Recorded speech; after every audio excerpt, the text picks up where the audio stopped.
16 жасар қыз төсекке жіберіп қоятын энурез ауруын 2 курс массаждан емделіп кетті.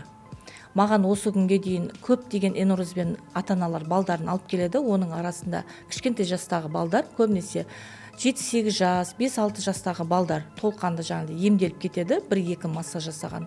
Соның ішіндегі ең жоғарғы жаңағыдай уровені менде 16 жасар қыз болды. Оның тек қана кіші дәрет емес, үлкен дәретінде сезбейді. Ол мектепке памперспенен жүреді. Яғни үлкен дәрет мен кіші дәретін сезбейді. Еріксіз түрде шығып кету ауруы.